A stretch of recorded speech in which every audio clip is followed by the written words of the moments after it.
With your book, how have you gone about with the signings and all of that? Have you been doing that and the promotional stuff? Yeah, it's been amazing. The community has really reached out to me. I guess there was a lot of excitement and anticipation about a book on this subject. So I've gotten numerous requests from restaurants, wine bars, wine shops, not so many booksellers, but it's really within the wine community that there was a real thirst for some information on this topic. So I've had at least one event a week where people just come in, they have a million questions, and they buy books. So that makes me happy. Yeah. Well, is your book available at most bookstores, or is it primarily online and at wine shops and things like that right now? I mean, I know it's available at Third Street Books in McMinnville, at Powell's, and some bookstores in Portland. I'm not sure about outside of that area, but for sure you can get it on the Powell's website, Amazon, indie booksellers' websites, and of course on my website. Of course, on your website. Yes. Well, did you want to be an author, or did you think that you would want to write a book initially, or?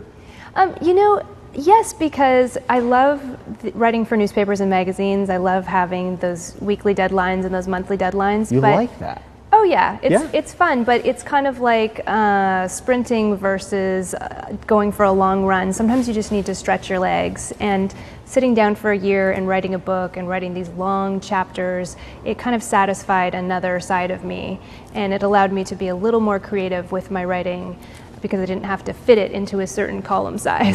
Right. So with that freedom, did you find that being something that you really feel like this is something I want to do again? Absolutely. Really? Yes. Because there were so many wineries that I covered where I really hadn't sat down with them for long enough to hear their true long story. And there were so many inspirational stories that I was able to learn and then retell to my readers. And it's just very satisfying to kind of dig deeper into a subject like that. Yeah. One of the wineries I feature, actually it's the first winery in the first chapter, it's called May Sarah, and it was started by a Persian couple who escaped from Persia on the back of a drug runner's motorcycle. It's Mo Momtazi is the husband, and his wife Flora at the time was 8 months pregnant. And their story is completely heartbreaking and inspirational. And basically when they came to Oregon, they bought a vineyard and started farming, and decided that they wanted to farm in the same way that their forefathers had farmed back in Persia. And for them, biodynamic agriculture was the closest fit. So Really? I never would have heard that whole story if I had just been speaking with them for a short newspaper column. Right. But it was just so inspirational, and I just felt so honored to be able to retell that in the book form. Yeah. Have they read it yet? Yes. So that was one thing I got the opportunity just recently, actually, with a gentleman who had just published a book, or had a book that just was published, and he was talking about, he sort of had some nerves because it was just out, and he had some nerves around, what are some of my subjects, going to think of this? What's been the response from the people like the Persian couple? They have been amazing. They actually said that they knew they wanted to share their story somehow, and they weren't sure what would be the right context in which to do that. And so they were actually very thankful to me. I was concerned because it's a very personal story. Yeah, they sort of trusted you. Yeah, and they said they were thankful to me and that I did a decent job of getting it across on the page. It's a little nerve-wracking because when you look at someone from the perspective of a reporter, you're trying to be as objective as possible. And then when you go back and read it, you think, well, wait, I know that person.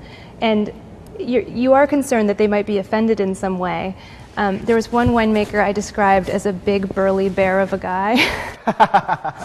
And I didn't really think about it. That was just in my notes. And then fortunately, he and his girlfriend took it very well, and they laughed about it, and I think they dressed him up in a bear suit for a picture. They thought it was great. So fortunately, the good thing about the winemaking community is that everyone is laid back and has a good sense of humor. Good sense of humor. Yeah, very important. And good sense of humor and wine, that just seemed like it should, it should be paired together. Absolutely. So what about other topics? I mean, you do this for a living, and as we talked about a little earlier in one of the other segments, you know, it's not necessarily always fun to be drinking wine, or maybe is it difficult to stay enthusiastic and always wanting to learn more and grow in this field?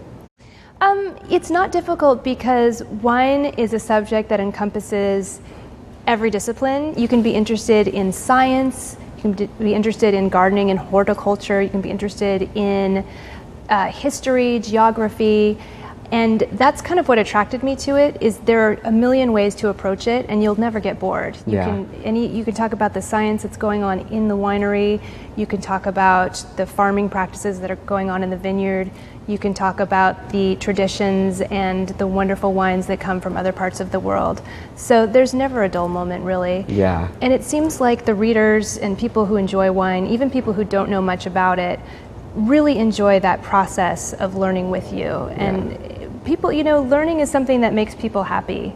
And so even if they're relaxing on the weekend, they love to have just a little bit of information about the bottle that's on the table, because that'll start up a conversation and everyone has something to add to that. Well, very well put. So is there another subject that you would really want to write about? Oh, there are Outside of million wine? subjects I would love to write about. Subjects. Outside of wine, well, I have to support the Oregon beverage community in any way I can. So I will say that there is a lot of exciting stuff going on with spirits, especially coming out of Portland. And I recently heard that Ransom Spirits in Sheridan will be debuting 2 vermouths this fall. And so I think the artisanal spirit movement within Oregon is really exciting, and that's something people should check out. Very good. Are you going to have any links to that stuff on your website? I could. You could. All right. That's a good idea. Well, there you go. Well, Katherine, thank you so much. Really appreciate you making the drive out. Thank you. It was an honor. And best of luck with your book. Thank you. Hope you have great sales, and maybe we'll see another one from you soon. I hope so. All right. You guys, thanks so much for watching. I look forward to seeing you next time right here on Localite. Remember, take care of each other.